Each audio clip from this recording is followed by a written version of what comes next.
Assalamualaikum warahmatullahi wabarakatuh. Bagaimana kabar kalian anak-anak? Sehat? Mudah-mudahan kita selalu mendapatkan perlindungan dari Allah Subhanahu wa Ta'ala. Amin ya Rabbal Alamin. Berjumpa kembali dengan Bu Al-Maidah dari MTS Wahidah Sejuk Surabaya. Bu Al akan mengajak kalian untuk belajar mata pelajaran sejarah kebudayaan Islam. Anak-anak, pada video pembelajaran kali ini kita akan membahas tentang sejarah berdirinya dinasti Al-Ayyubiyah. Anak-anak, marilah pertemuan kita pada kali ini kita buka dengan pembacaan doa bersama-sama. Berdoa mulai. A'udzubillahi minasyaitonirrajim. Bismillahirrahmanirrahim. Raditu billahi rabba wa bil islami dina wa bi Muhammadin nabiyya wa rasula. Rabbi zidni ilma warzuqni fahma waj'alni minas sholihin. Oke anak, kalian bisa menyaksikan video pembelajaran berikut.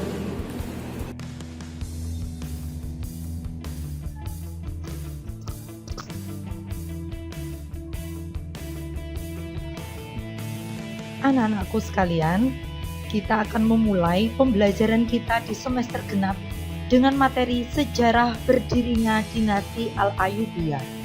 Materi ini merupakan materi sejarah kebudayaan Islam di kelas 8 semester genap. Masih dengan Bu Al-Maidah. Ini adalah kompetensi dasar pembelajaran kita. Sedangkan ini adalah tujuan pembelajarannya.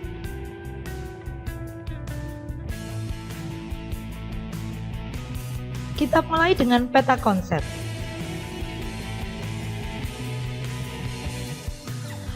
Pada materi kali ini, kita akan membahas kelemahan dari Daulah Abbasiyah. Berdirinya dinasti Fatimiyah, berdirinya dinasti Ayyubiyah, wilayah kekuasaan dari dinasti Ayyubiyah, serta tokoh pendiri dari dinasti Al-Ayyubiyah. Kita mulai anak-anakku, ayo ingat kembali bagaimanakah dinasti Abbasiyah semakin lama mengalami kelemahan. Daulah Abbasiyah yang pernah mencapai puncak kejayaan dalam sejarah peradaban Islam mulai menampakkan kemunduran pada periode yang kedua dari kekhalifahannya. Kelemahan di bidang politik dan pemerintahan menjadi salah satu penyebab utama dari keruntuhan Daulah Abbasiyah. Hal ini disebabkan karena periode yang kedua, pemerintahan Abbasiyah tidak mandiri dalam bidang politik dan pemerintahannya. Lemahnya pemerintahan Daulah Abbasiyah ini dimanfaatkan oleh daulah-daulah kecil untuk melepaskan diri dari kekuasaan Abbasiyah. Di antaranya adalah Daulah Idrisiyah, Daulah Aghlabiyah, Daulah Tununiyah, Daulah Ikhsiriyah, Daulah Hamdaniyah, dan Daulah Tahiriyah, hingga memunculkan Daulah Fatimiyah serta Daulah Ayyubiyah.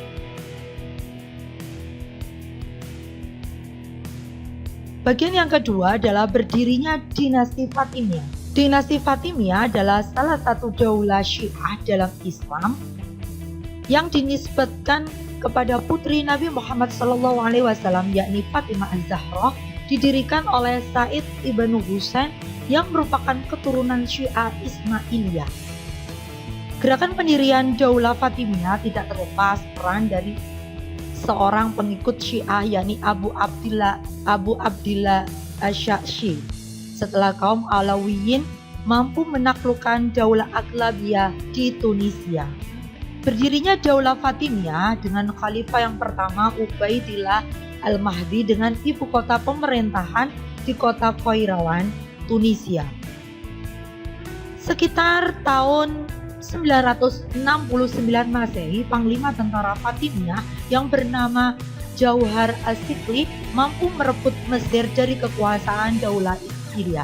Setelah menguasai Mesir, Panglima Jauhar As-Sikli membangun sebuah kota yang megah yang bernama Al-Qahirah atau Kairo. Dan sejak saat itulah Daulah Fatimiyah memindahkan ibu kotanya ke Kairo. Secara keseluruhan, Daulah Fatimiyah berkuasa selama 262 tahun dengan khalifah pertamanya Ubaidillah Al-Mahdi dan khalifah terakhirnya adalah Al-Adid Billah. Pada Daulah Fatimiyah inilah sebuah masjid Al-Azhar yang kemudian hari menjadi Universitas Al-Azhar dibangun, yakni pada masa Khalifah Al-Mu'izz Lidinillah. Selanjutnya anak-anakku, bagaimanakah proses berdirinya Daulah Ayyubiyah? Daulah Fatimiyah ketika itu dipimpin oleh khalifah terakhir, yakni Khalifah Al-Adid Billah yang mengalami kemunduran dan kondisi pemerintahan yang lemah.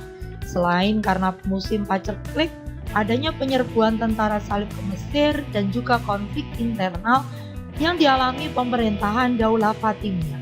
Dalam kondisi Mesir itulah, seorang panglima bernama Asaduddin Syirkuh bersama saudaranya yakni Salahuddin Al-Ayyubi ditugaskan oleh gubernur Syria yakni Nuruddin Zanki untuk datang ke Mesir dengan tujuan mengusir tentara salib sekaligus untuk menguasai Mesir.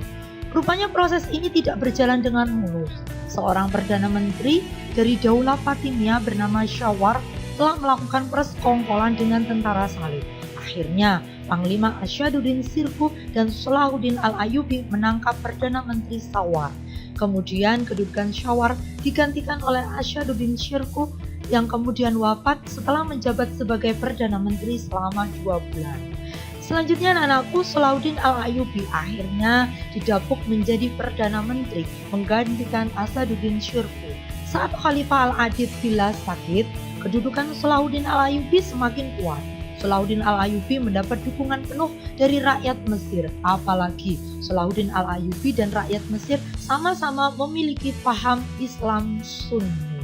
Selanjutnya anak-anakku, bertepatan dengan wafatnya Khalifah Al-Adid Billah sekitar tanggal 10 Muharram tahun 1171 Masehi, Salahuddin Al-Ayyubi memproklamirkan berdirinya Daulah Ayyubiyah dan berakhirnya pemerintahan Daulah Fatimiyah. Anak-anakku, berdirinya Daulah Ayyubiyah sejatinya resmi pada tahun 1171 Masehi. Akan tetapi pada waktu itu Salahuddin sebenarnya sudah mulai menguasai Mesir sejak tahun 1169 Masehi. Akan tetapi baru dapat menghapuskan kekuasaan dari Daulah Fatimiyah pada tahun 1171 Masehi. Dalam masa 3 tahun itu, beliau telah menjadi penguasa penuh, namun tetap tunduk kepada Nuruddin Zanki dan tetap mengakui kekhalifahan Daulah Fatimiyah. Jatuhnya Daulah Fatimiyah ditandai dengan pengakuan Salahuddin atas kekhalifahan Abbasiyah Al-Mustadi dan mengganti Qadi Syiah dengan Qadi Sunni. Bahkan pada bulan Mei tahun 1175, Salahuddin mendapat pengakuan dari Khalifah Abbasiyah sebagai penguasa Mesir, Afrika Utara, Nubia, Hijaz, dan juga Suriah. Dan sejak saat itulah Salahuddin Al-Ayyubi menaklukkan beberapa wilayah, di antaranya adalah Mesopotamia, Mashhad, Iberia, dan juga Yerusalem. Anak-anak, untuk mengenal lebih jauh tentang dinasti Al-Ayyubiyah, berikut ini profil dari dinasti Al-Ayyubiyah. Yang pertama, dinasti ini berdiri sejak tahun 1171 Masehi hingga runtuh tahun 1341 Masehi. Selanjutnya, pendirinya adalah Salahuddin Al-Ayyubi. Adapun kota-kota yang digunakan sebagai pusat pemerintahan dari dinasti ini adalah kota Kairo, kota Damaskus, kembali lagi ke kota Kairo, serta kota Aleppo.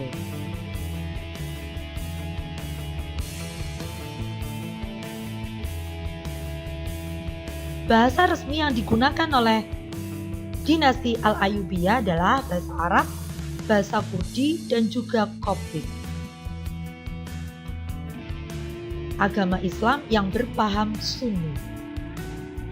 Adapun bentuk pemerintahannya adalah monarki. Terdapat 9 penguasa sebagai pemimpin dari dinasti Al-Ayyubiyah. Pendahulu dari dinasti ini adalah dinasti Fatimiyah, dinasti Zankiyah, serta kerajaan Yerusalem. Sedangkan pengganti dari dinasti ini adalah Kesultanan Mamluk di Kairo.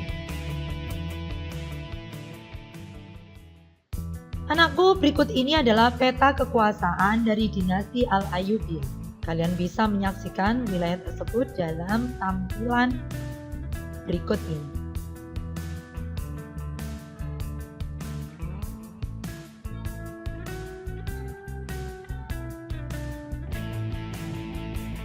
Jadi dinasti Al-Ayyubiyah ini berkuasa di Mesir, Suriah, sebagian Yaman, Irak, Mekah, Hijaz, dan Diyarbakir.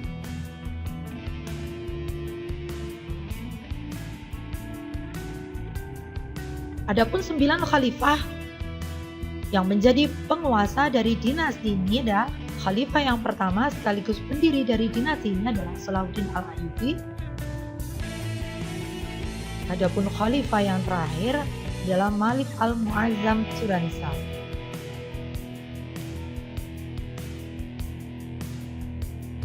Anak-anak, Bu Al sampaikan tugas mandiri. Kalian catat 5 soal berikut ini. Untuk selanjutnya kalian bisa menjawab pertanyaannya.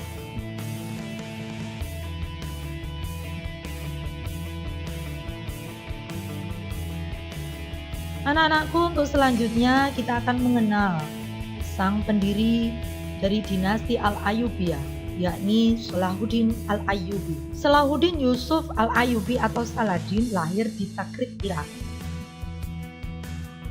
sekitar tahun 532 Hijriah atau 1113 Masehi. Tikrit adalah sebuah kota di Irak yang terletak sekitar 140 km di sebelah barat laut Baghdad di tepian sungai Tigris.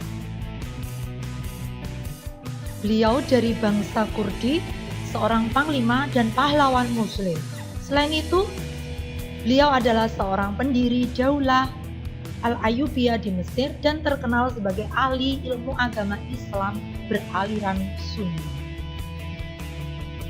Ayahandanya adalah Najmuddin bin Ayyub, adalah seorang keturunan suku Kurdi yang berasal dari Azerbaijan.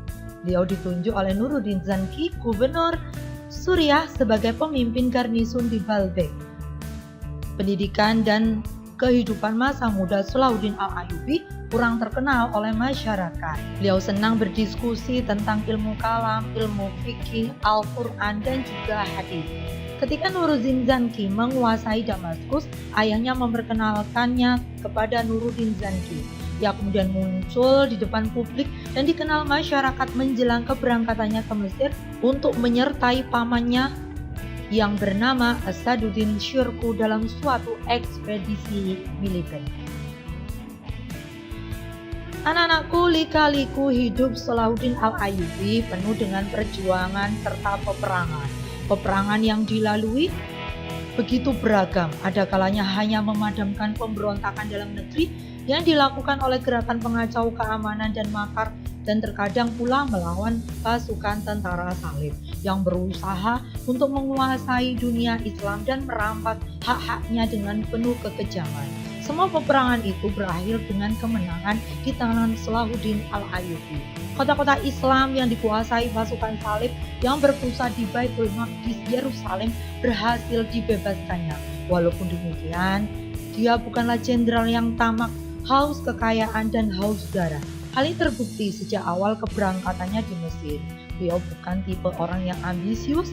Perang hanya dilakukan sebagai pembelaan dan pertahanan agama, baik secara ajaran maupun politik.